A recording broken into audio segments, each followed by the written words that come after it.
আজকে তাদেরকে আমরা মাহরুম করেছি বলে দুঃখিত। আগামীতে তাদের জন্য কোনো আয়োজন করা হবে বলে আমি প্রত্যাশা রাখি ইনশাআল্লাহ। আপনারা সবাই কেমন আছেন?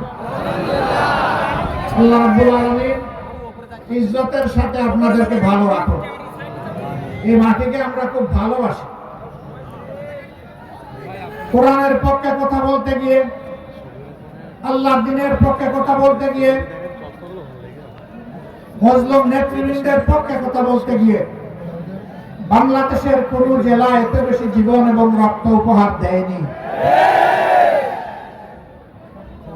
এই জন্য সাতক্ষীরার অবস্থান বাংলাদেশ জামাতে ইসলামের কাছে অনন্য উচ্চতায়।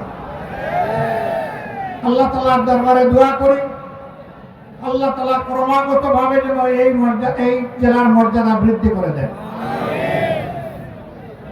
সম্মানিত ভাই ও বোনেরা, বাংলাদেশ আমাদের প্রিয় জন্মভূমি। আল্লাহ তাআলার বড়ই মেহেরবানি, দুনিয়ার খুব কম জায়গায় এরকম সুজলা সুফলা শ্যামল দেশ মানুষ পেয়ে থাকে। আমরা এমন একটি দেশ পেয়েছি, মাটির উপরে অফুরন্ত সম্পদ, মাটির গর্ভে অফুরন্ত সম্পদ, সমুদ্রের গর্ভে অফুরন্ত সম্পদ। আমাদের এই সম্পদগুলো জনগণের উপকারে আসছে না। যারা জনগণের ত্রাতা হয়ে কর্তা হয়ে বিভিন্ন সময় দেশ শাসন করেছেন, জনগণের সম্পদ সুকৌশলে চুরি করে তারা তাদের পকেটে ঢুকিয়েছে। এই জন্য বাংলাদেশের জনগণ তাদের প্রাপ্য হিস্সা পায়নি, সুষম উন্নয়ন হয়নি। 15 সালের দিকে কোনো এক রমজানে আমি ঈদ উদযাপন করতে এসেছিলাম এই জেলার শহীদ পরিবারগুলোর সাথে। আমি এই জেলার ভাঙ্গাচুরা খানাখন্দকে ভর্তি রাস্তাগুলা দিয়ে গাড়ি ফেলে আমি এবং আমার সঙ্গী 2টা মোটরসাইকেলে চড়ে সারা জেলা ঘোরার চেষ্টা করেছি। আমি লোকদেরকে জিজ্ঞেস করেছিলাম, আমরা শুনে থাকি উন্নয়নের জোয়ারে দেশ ভাসছে, সেই জোয়ারের সামান্য ছিটাফোঁটা পানি কি এখানে আসে না? বলে যে না, আসে না। কেন আসে না? বলে বর্তমান শাসক গোষ্ঠী সাতক্ষীরাকে বাংলাদেশের অংশ মনে করে না।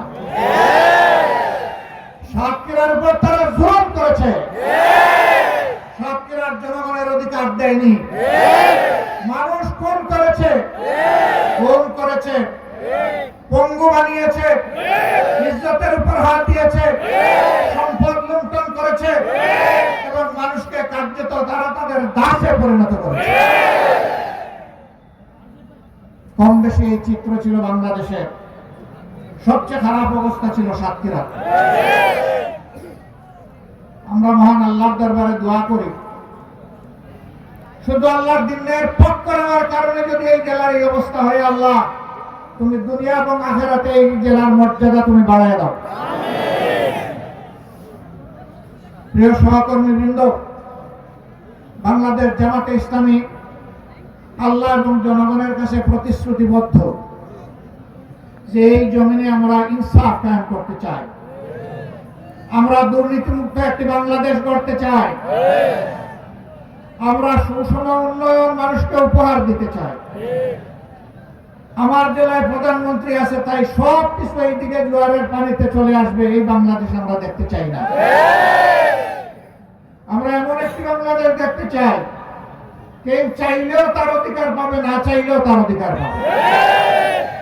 আমরা এমন একটি বাংলাদেশ দেখতে চাই যেই দেশের লক্ষ বেকার যুবকের মিছিল হবে না, তাদের হাতে মূল্যহীন এক টুকরা সার্টিফিকেট ধরিয়ে দেওয়া হবে না, বরঞ্চ শিক্ষা সমাপনের সাথে সাথে তাদের হাতে কাজ তুলে দেওয়া হবে।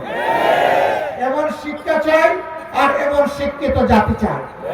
তবে এই শিক্ষা অবশ্যই নৈতিক এবং দুনিয়াবি বা জাগতিক শিক্ষার সমন্বয় হতে হবে। মানুষ এই শিক্ষাটি চাই। আমরা এমন একটি দেশ চাই, যে দেশে আমাদের মা বোনেরা নিঃসংকোচে যেমন ঘরে সুরক্ষিত থাকবেন, কর্মস্থলেও সুরক্ষা পাবেন, রাস্তাঘাটেও সুরক্ষা পাবেন। তাদের দিকে কোনো খারাপ লোক বাঁচানোর কসরত পাবে না। তারা ইজ্জতের সাথে, মর্যাদার সাথে, তাদের দক্ষতা দিয়ে দেশের উন্নয়নে তারাও ভূমিকা রাখবে। নবী করিম সাল্লাল্লাহু আলাইহি ওয়াসাল্লাম মানব জীবনের সবচেয়ে ঝুঁকিপূর্ণ কাজেও মহিলাদেরকে শরীক করেছেন। সেই কাজটি হচ্ছে যুদ্ধ। যুদ্ধে মারা পুরুষের পাশে থেকে তারাও যুদ্ধ করেছে। বিশেষ করে বদর যুদ্ধের কঠিন দিনে আমি প্রায় এই উদাহরণটা দিয়ে থাকি। যখন কাফেররা আল্লাহ রাসূলের খুব কাছাকাছি চলে এসেছিল তাকে হত্যা করার জন্য, যখন পুরুষ যোদ্ধারা দিক বিদিক কিছুটা জ্ঞান হারিয়ে ফেলেছিলেন, তখন একজন মা চতুর্দিকে ঘুরে ঘুরে আল্লাহর রাসূলকে বেষ্টনে নিয়ে রেখেছিলেন। যুদ্ধ যখন শেষ হয়েছে তার শরীরে 37টা তীর ঝুলন্ত অবস্থায় ছিল, 70টা কঠিন আঘাত ছিল। রাসূল করিম সাল্লাল্লাহু আলাইহি ওয়াসাল্লাম বলেছেন, শত্রু যখন সামনের দিক থেকে এসেছে তখন শত্রুর তীর আর আমার মাঝখানে ছিল আল্লাহর এই বান্দি। যখন পিছন দিক থেকে এসেছে ছিল আল্লাহর বান্দি। ঘুরে ঘুরে আল্লাহ রাসূলকে কিভাবে তিনি রক্ষা করবেন? ডাইনে এসেছে ডান দিকে, বামে এসেছে বাম দিকে। আমাদের সেই সর্বোচ্চ ইজ্জতের মর্যাদাবান মায়ের নাম ছিল হযরতে মুসাইবা রাদিয়াল্লাহু তাআলা আনহা। যুদ্ধের এই কঠিন ময়দানে আল্লাহর রাসূল তাদের জন্য কর্মক্ষেত্র সৃষ্টি করে দিয়ে থাকেন। আমরা কে তাদের হাত বন্ধ করা? আমাদের ব্যাপারে ইসলামের প্রতিপক্ষ শক্তিরা অপপ্রচার চালায়।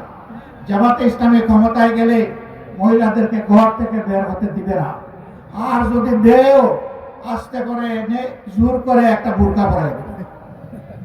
জোর করে পরানো লাগবে না। যে দেশে ইসলাম কায়েম হবে এদেশের মানুষেরা, মায়েরা আনন্দের সাথে সেদিন তারা ইজ্জতের জন্য তাদের সম্মানের মর্যাদার পোশাক পরিধান করবে। তারপরেও কোনো মা, কোনো বোন যদি এই পোশাকের বাইরে থাকেন, আমরা তাদেরকে কথা দিচ্ছি, নিশ্চয়তা দিচ্ছি, তার উপর জোর খাটানো হবে না। কারণ এদেশে শুধু মুসলমানরা বসবাস করে না, অন্যান্য ধর্মের লোকেরাও বসবাস করে। তারা তো আমাদের ধর্ম যেহেতু গ্রহণ করেনি, তাদের জন্য ইসলামের প্রেসক্রাইব করা পর্দাও তাদের জন্য প্রযোজ্য নয়। তারা যদি ইসলামের সৌন্দর্য অভিভূত হয়, ইসলাম কবুল করে, সেটা ভিন্ন কথা। তাদেরকে ইসলাম গ্রহণ করতে কাউকেই বাধ্য করা হবে না। সম্মানিত সহকর্মী বৃন্দ, এই দেশে শুধু মুসলমানরা বসবাস করে না, হিন্দু, খ্রিস্টান, বৌদ্ধ ধর্মের লোকেরাও বসবাস করে। আমরা এমন একটি দেশ চাই যে দেশে মসজিদও পাহারা দেওয়ার প্রয়োজন হবে না, মন্দির এবং মঠও পাহারা দেওয়ার দরকার, গির্জাও পাহারা দেওয়া লাগবে না। সকল ধর্মের লোকেরা তাদের আপন আপন ধর্ম তাদের মতো করে শান্তিতে, নিরাপত্তার সাথে তারা পালন করবে। আলহামদুলিল্লাহ, আমাদের দেশটি সাম্প্রদায়িক সম্প্রীতির একটি চমৎকার বাগান, কিন্তু আমাদের বাগানে মাঝে মাঝে ভুতুম পেঁচা ঢুকে পড়ে। এই ভুতুম পেঁচাদের ব্যাপারে আমাদেরকে সতর্ক থাকতে হবে। আমরা এই সম্প্রীতি নষ্ট করতে দেব না। আমরা এমন এক মানুষকে তার শিক্ষা কিংবা কাজের ধরন থেকে মর্যাদা দেওয়া হবে না, সফল মখলুকাত হিসেবে মর্যাদা দেওয়া হবে। আমার দেশের একজন পরিচ্ছন্নতার ভিআইপি, তারা যদি 3 দিনের জন্য তাদের কাজ বন্ধ করে, আমরা কেউ ঘর থেকে বের করতে পারবো না। তারা কষ্ট করে এই কাজটা আমাদের করে দেন। সমাজকে চালু রেখেছে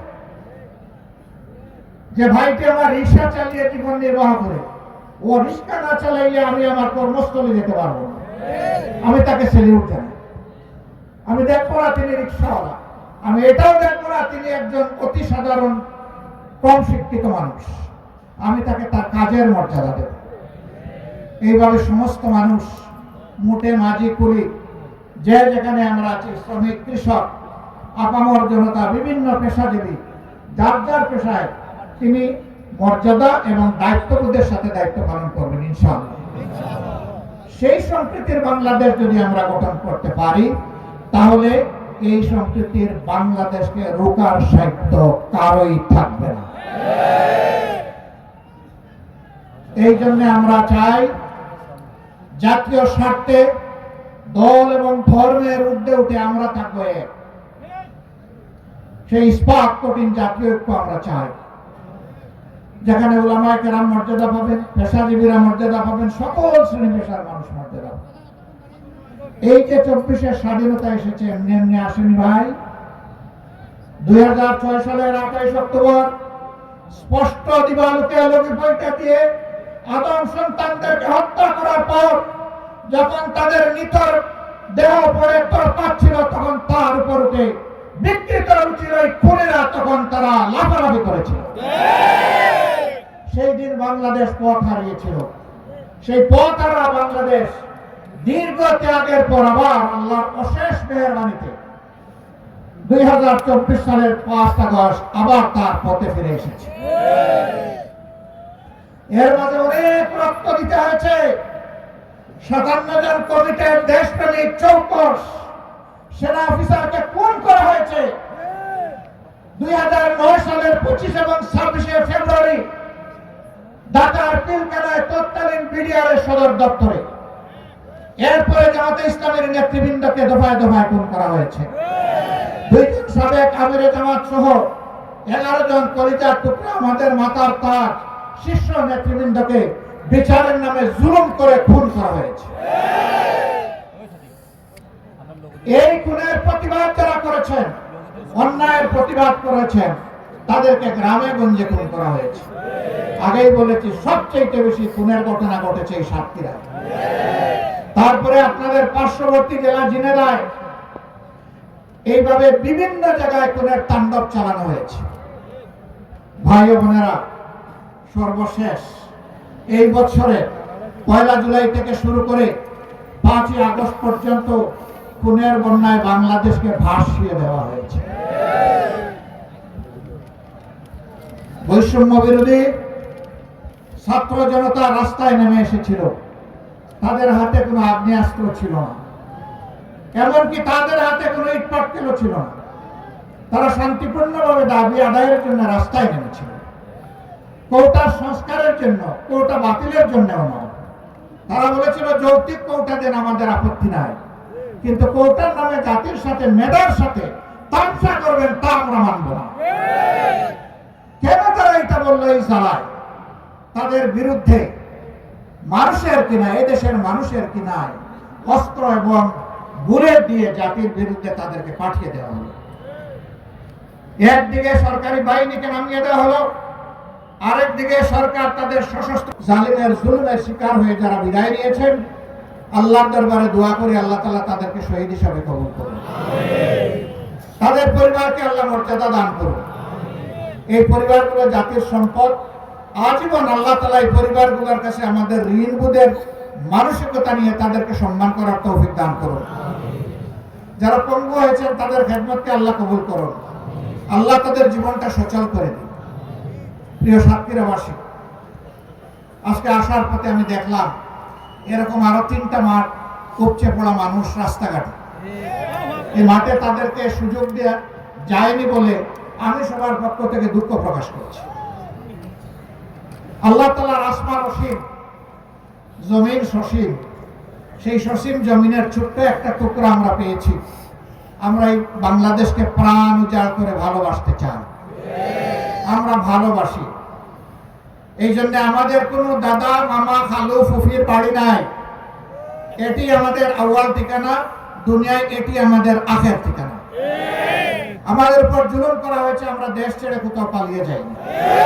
দেশকে যারা ভালোবাসে তারা দেশ ছেড়ে পালিয়ে যেতে পারে না। দেশের প্রতি যাদের দায়বোধ নাই তারা যে কোনো সময় দেশকে খোদা হাফিজ বলতে পারে। আমরা বলবো না। আমরা আমাদের আল্লাহর কাছে আমরা খুবই বিনীত, কৃতজ্ঞ। তিনি এমন একটি সুন্দর দেশে আমাদেরকে পয়দা করেছেন। আমরা এই দেশ নিয়ে বাঁচতে চাই, এই দেশেই অন্যায়ের বিরুদ্ধে লড়তে চাই এবং এই দেশকেই আমরা দুনিয়ার একটা শ্রেষ্ঠ দেশে পরিণত করতে চাই। এই সংগ্রামের দায়িত্ব আপনাদেরকে নিতে হবে। আপনারা নেওয়ার জন্য প্রস্তুত? এই হালকা প্রস্তুতি হবে না। আওয়াজ দেন, আপনারা প্রস্তুত? জীবন দিব, কিন্তু আমার দেশের 1 ইঞ্চি মাটি কোন হায়নাকে দেব না। আল্লাহ তাআলা আমাদেরকে এই শক্তি দান করুন। যুবতীরা তারা যে অন্যায়ের বিরুদ্ধে বুক চিতিয়ে লড়াই করেছে, আল্লাহর কাছে চাই, হে আল্লাহ তুমি তাদের অন্তর দেশপ্রেম এবং তোমার ইমানের নূর দিয়ে পরিপূর্ণ করে দাও। আর ও ধরনের জেনারেশন প্রজন্ম আমাদেরকে বারবার উপহার দাও। বাংলাদেশের মানুষের ফুলের বাগান তুমি ওই সমস্ত মানুষ দিয়ে পরিপূর্ণ করে দাও। আমরা একটা মানবিক বাংলাদেশ গড়তে চাই। এই বাংলাদেশের দায়িত্ব যুব সমাজের হাতে তুলে দিতে চাই। এই যুব সমাজই ভবিষ্যতের বাংলাদেশ। আপনারা সবাই দায়িত্ব তুলে দিতে রাজি আছেন? যারা বয়স্ক তারা কি মন খারাপ করলেন? একবার এক সন্তানকে সম্বর্ধনা দেওয়া হচ্ছে তার কৃতিত্বের জন্য। এত সময় আপনারা যাকে সম্বর্ধনা দেওয়ার জন্য অনেক প্রশংসা করেছেন, দেখতে হবে ছেলেটা কার। আলহামদুলিল্লাহ, এক কথায় সব কিছু বুকের ভিতরে এসে গেছে। বুকের ছেলে যেমন বুকে থাকে, বুকের ছেলের কৃতিত্ব তেমন বাবার বুকে চলে আসে। কাজেই আমরা আমাদের সন্তানদের নিয়ে গর্বিত। আলহামদুলিল্লাহ, এমন সন্তান আল্লাহ আমাদেরকে দান করেছেন বলে আমরা আল্লাহর শুকরিয়া আদায় করি। সেই বাংলাদেশে আমরা চাচ্ছি। আমরা ইনশাআল্লাহ আমাদের সন্তানদেরকে সঙ্গে নিয়ে বুকে ধারণ করে আগামীর দায়িত্ব তাদের হাতে তুলে দেব। এই বাংলাদেশ আমরা চাই। এই বাংলাদেশ আপনারাও চান? তাহলে ঘরে ঘরে আওয়াজ ছড়িয়ে দিন। আমাদের কথা খুব সংক্ষিপ্ত। আগেও বলেছি, আল্লাহ যেহেতু এই দেশটা আমাদেরকে দিয়েছেন, আমরা এই দেশটাকে পৃথিবীর একটা শ্রেষ্ঠ দেশ বানাতে চাই ইনশাআল্লাহ। কিন্তু আমাদের আকাশে আজকের মেঘের কথা বলছি না, কালো শকুন এখনো ঘোরাফেরা করতেছে। এই শকুনের দিকে তীব্র দৃষ্টি রাখতে হবে। কোনো শকুনকে মাটিতে নামতে দেওয়া যাবে না। আপনারা টের পাচ্ছেন মাঝে মধ্যে ফুসফাস? হ্যাঁ, আমরা ধৈর্যের পরিচয় দিয়েছি। ওরা আমাদের ধৈর্যের সুড়সুড়ি দেয়, যেন আমাদের ধৈর্যের বাঁধ ভেঙে তাদের মতো কাণ্ডজ্ঞানহীন আমরা কিছু করে বসি। ওরা বলেছিল আওয়ামী সরকারের পতন হলে মাত্র 2 দিনে 5 লক্ষ মানুষ প্রতিপক্ষের লোকেরা খুন করে ফেলবে। এটা কি বাংলাদেশে হয়েছে? কেন হয় নাই? ওরা কাণ্ডজ্ঞানহীন অপদার্থ ছিল, কিন্তু জাতি অত্যন্ত কাণ্ডজ্ঞান সম্পন্ন। এই জাতি কাণ্ডজ্ঞানহীন নয়। ওরা দেশকে ভালোবাসে না বলে পালায় যায়। এই জাতি দেশকে ভালোবাসে বলেই ওগুলা করতে দেয়নি। অতএব আমাদের ধৈর্যের আর পরীক্ষা নিয়ে কোনো লাভ নাই। আল্লাহর পক্ষ থেকে এই জাতি ধৈর্যের পরীক্ষায় উত্তীর্ণ হয়ে গিয়েছে আলহামদুলিল্লাহ। এই ধৈর্য আমাদেরকে অব্যাহত রাখতে হবে। যে দিক থেকেই আমাদেরকে উস্কানি দেব, কারো পাতা ফাঁদে আমরা পা দিব না ইনশাআল্লাহ। ধৈর্যের সাথে সকল পরিস্থিতি আল্লাহর পর ভরসা করে আমরা মোকাবেলা করব। আজকে আপনাদের সামনে এই শহীদ ঈদগাহে দাঁড়িয়ে দুটি কথা বলার সুযোগ যে মহান মাবুদ আমাকে দান করলেন, আমি সেই মহান মাবুদের দরবারে শুকরিয়া আদায় করছি। দেশে বিদেশে স্বৈরাচারের হাত থেকে দেশটাকে মুক্ত করার জন্য সমান তালে অনেকে লড়াই করেছেন। আমি আজকে এই জনসভা থেকে প্রবাসে অবস্থানরত আমাদের বন্ধুদেরকে বিশেষভাবে আমি অভিনন্দন এবং মোবারকবাদ জানাচ্ছি। তারা লড়াই করতে গিয়ে দেশের ভিতরে তাদের আত্মীয় স্বজনকে নাজাল করা হয়েছে। সাংবাদিক কনক সরোয়ার নিউ ইয়র্কে বসে বাংলাদেশের মানুষের অধিকারের পক্ষে লড়াই করেছে। তার বোনটাকে ধরে নিয়ে কি রকম তার সাথে নিকৃষ্ট আচরণ করা হয়েছে এই জাতি তার সাথে। প্রিয় ভাইরা, এদের মধ্যে কোনো মনুষ্যত্ব ছিল না। আল্লাহর কোরআনের ভাষায় কালানাম, এরকম যারা আল্লাহ বলছেন এরা যেন পশু। আরেক ধাপ অগ্রসর হয়ে আল্লাহ বলছেন বালহুম আদল। পশু তো আমি বিবেক দেই না, এই জন্য সে ভালো মন্দ বুঝে না। ওদেরকে বিবেক দেওয়ার পরে যারা এই কাজ করেছে এরা পশুর চেয়েও নিকৃষ্ট। আল্লাহর কাছে ওই জাত থেকে কিয়ামত পর্যন্ত আশ্রয় চাই। ওই জাত যেন আর ফিরে আসতে না পারে। আপনারা সবাই সজাগ থাকবেন তো না ঘুমায় পড়বেন? আল্লাহ তাআলা এই জাতিকে সজাগ থেকে সকল ষড়যন্ত্র মোকাবেলা করার তৌফিক দান করুন। প্রিয় বাংলাদেশকে আল্লাহ তাআলা কবুল করুন। এ দেশের উপর আল্লাহ তার রহমত নাজিল করুন, বারাকা নাজিল করুন, শান্তির ফয়সালা দান করুন। এক টুকরা কোরআনের বাংলাদেশ আল্লাহ আমাদেরকে দান করুন। আপনাদের সকলকে আজকে এখানে আসার জন্য গভীর কৃতজ্ঞতা জানিয়ে আল্লাহর জন্য ভালোবাসা জানিয়ে, হে আল্লাহ তুমি সাক্ষী থাকো, আমরা শুধু তোমার জন্য আমরা একে অন্যকে ভালোবাসি। হে আল্লাহ, আমাদের এই ভালোবাসাকে তোমার জান্নাতে নিয়ে যাই আল্লাহ, আমরা যেন জান্নাতেও এরকম মহামিলনে মিলিত হতে পারি রাব্বুল আলামিন। আল্লাহ তুমি আমাদের দেশটাকে একটা শান্তির দেশে পরিণত করে দাও। সবাইকে ধন্যবাদ। সাংবাদিক বন্ধুরা কষ্ট